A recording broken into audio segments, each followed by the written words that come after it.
In mechanics, we have learned about different kinematical equations. Their application is very important. How do we apply it? Where do we need it? For this, just we want to see few examples, and you need to practice a lot more. First problem is a bullet fired into a target loses half its velocity after penetrating 3 centimeter into the target.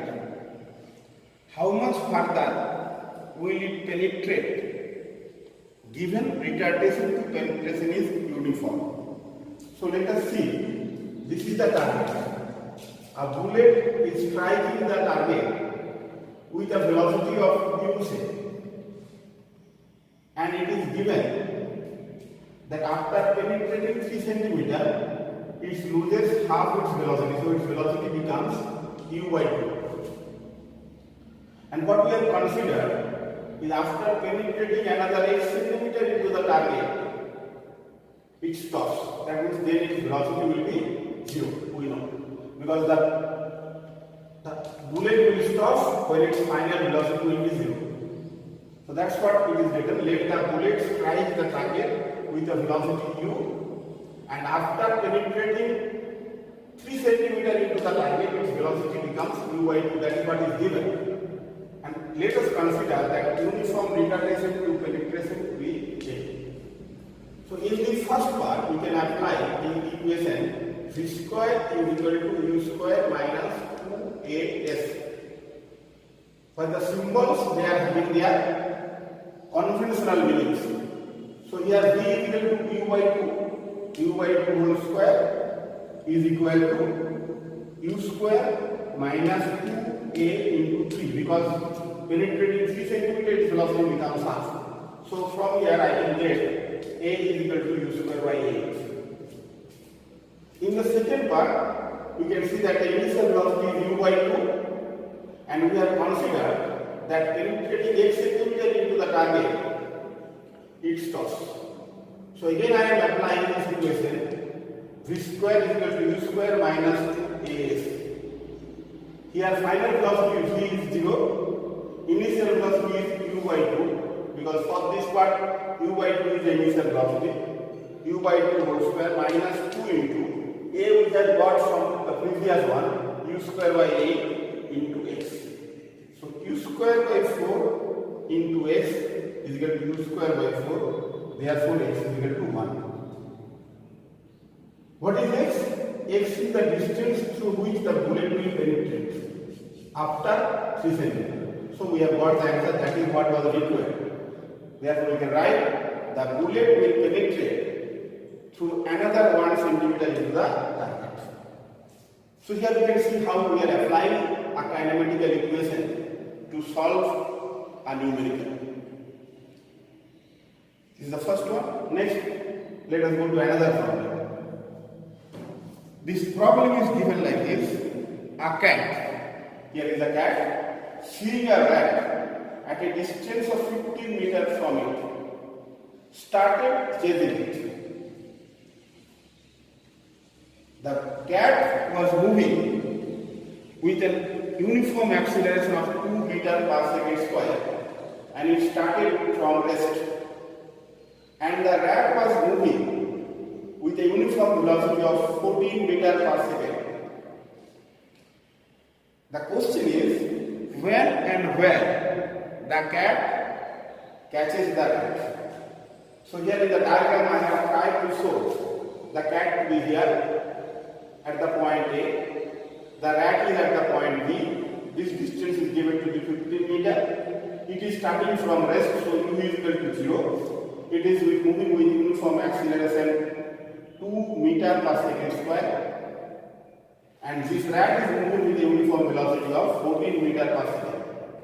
And we have considered that the cat catches the rat at the point C. Let the cat catch the rat t seconds after it starts, and at a distance of s meters from where it was initially. So this time taken is t second and the distance is s meter. So the cat has traversed a distance AC. I have considered it to be S. And how is the cat moving? It started from rest and then it is moving with a uniform acceleration of 2 meter per second square. So from S equal to ut plus half at square, I can write S equal to u is 0. So half into a is equal to 2 meter per second square into t square. So S equal to t square. And for the rat, it is moving with uniform velocity. So I have to use the equation S is equal to Vt. So from here I get S1 because this distance traversed is considered to be Dc is equal to S1. So S1 is equal to 14t. Now when the cat catches the rat, what will be the condition? The cat has to traverse the distance 15 meters more than that by the rat.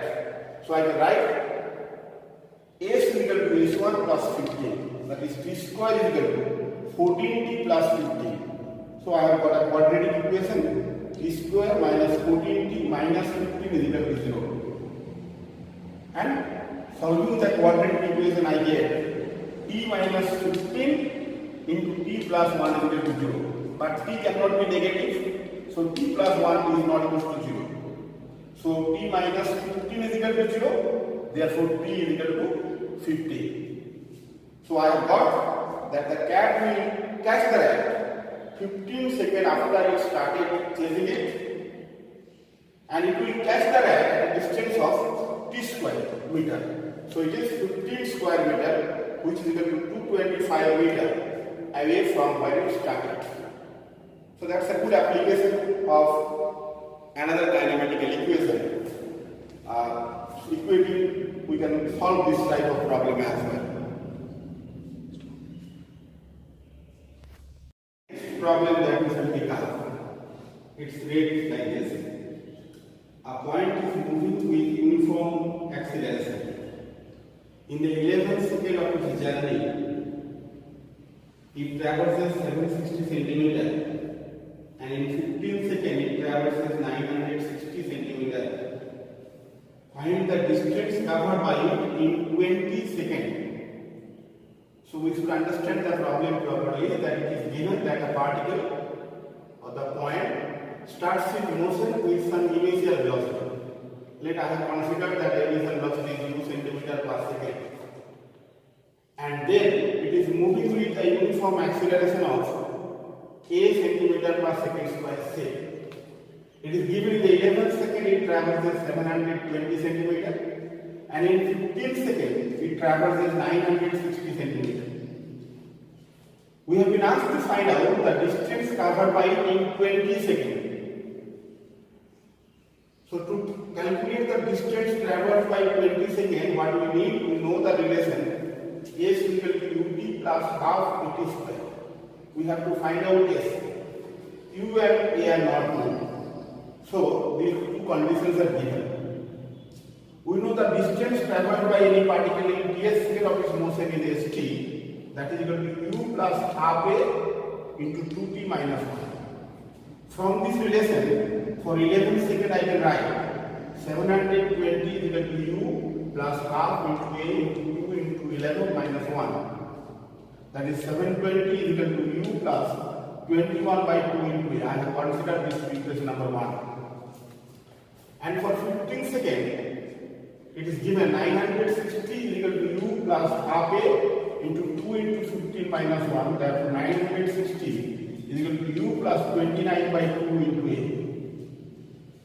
So I have got two equations and two unknown quantities are there, u and a. So I can easily solve. Subtracting 1 from 2, 4a is equal to 240. Therefore, a is equal to 60. That means the particle is moving, the point is moving with a uniform acceleration of 60 centimeters per second square. Now putting a is equal to 60 in equation 1, I get 720 is equal to u plus 21 by 2 into 60, u is equal to 90. So the initial velocity of the point was 90 centimeters per second. And now I can easily find out the distance covered by the point in 20 seconds from the relation s equal to ut plus half t square. A is equal to 90 into 20 plus half into 60 into 20 square. You can easily get 1800 plus this is half into 60 into 400. So 30 into 400, 12,000. So on adding, we get A is equal to 13800. Therefore, we can write in 20 seconds, the point covers 13,800 centimeter or 138 meter. So that's how we can see. We can use two equations here. One is S t equal to u plus half into 2t minus 1, and the other one is S is equal to ut plus half t square. Now, to conclude, I have taken up another one problem here, where we shall see the application of velocity time graph for solving some problem. In this problem, it is given that a particle starting from rest moves with uniform acceleration of 4 meter per second square for 6 seconds, and then it moves for 10 seconds with uniform velocity and ultimately comes to rest with uniform retardation of 2 meter per second square. From the velocity time graph of the particle's motion, find out number 1, the maximum velocity of the particle, number 2, the total duration of motion of the particle, and number 3, the total displacement of the particle. So from the condition, first of all, we have to draw the velocity time graph. Along y-axis we have plotted the velocity, it is in meter per second. Along x-axis we have plotted the time in second. It is starting from rest, so velocity time graph, and then it is moving with uniform acceleration. So it is a straight line passing through the origin, starts from the origin for 6 seconds at the rate of 4 meter per second square. Next, it is moving with uniform velocity for 10 seconds. So this is 6 seconds, this is 10 seconds, and then it is moving with a uniform retardation of 2 meter per second square. So we should use our idea here. Here it is moving with a uniform acceleration of 4 meter per second square, and there it is moving with a retardation of 2 meter per second square. So from here it starts from 0, reaches this velocity AD. Here it starts from the velocity VE, or that is equal to AD, and goes to 0. So the time taken here will be obviously double. So that's how the graph is drawn. Now we will let us solve the questions. From the velocity time graph, the maximum velocity of the particle is AD. We can understand this will represent, this AD or BD, that will represent the maximum velocity of the particle. So if I take the triangle OAD, we know that AD by OD, this is the slope of the straight line. AD by OD, this is the slope of the straight line, and we know the slope of the straight line velocity time graph that gives us the acceleration. So we can write AD by OD is equal to 4. AD by OD is equal to 4. So AD is equal to OD into 4. OD is 6. So we can write 24. Therefore, we can get the maximum velocity is 24 meter per second. Next question is total duration. I know OD, I know DE. So if I can find out C, I will get the total duration. For this, I am going to the triangle BCE. In this triangle BCE again, BE by CE, that will give me the slope of this straight line. That will give me the retardation. So BE by CE will be 2, because it is given that the retardation is 2 meter per second square. And B we know is equal to, we have already got 24. Therefore, C is B by 2. Therefore, C is equal to 12. So the particle moves with uniform retardation for 12 seconds. What I said earlier, it should come out double of this 6 seconds, and it has come out. So total duration of the particle will be given by OC. This is the total duration of the motion of the particle. That is equal to 6 seconds plus 10 seconds plus 12 seconds. So it is 28 seconds. Third one that we have been asked to find out is total displacement of the particle. we know from our discussion, or we should have the idea that if we draw a velocity time graph for the motion of a particle, then the area that it will enclose, that will give us the displacement of the particle. So we can say that during this time, the total displacement will be the area of the trapezium OABC. That is equal to half of AB plus OC into AD. That is how we can find out the area of the trapezium. Half of AB plus OC into AD. That is half into 28 plus 10 into 24 meter. And on calculation you will get 456 meter. So we have solved the problem from velocity time graph. Now, as we are new here and we are learning how we are solving the problem, you can check mathematically also. For example, in the first part, it is moving with uniform acceleration of 4 meter per second square for 6 seconds. Starting from rest, therefore the displacement will be half a square. From here I get it is 72 meter. Then it is moving with uniform velocity of 24 meter per second for 10 seconds. So the displacement will be 50 to 240. And the last one here it is moving with a uniform retardation of 2 meter per second square for 12 seconds. And that is half a square, that is 144 meter. On adding you will get again 400, so you can check your answer is correct. So that's how we can solve numericals applying the kinematical equations, and you have to do lot more. You need to practice because mechanics is a very important branch, and solving numericals applying the kinematical equation is very important.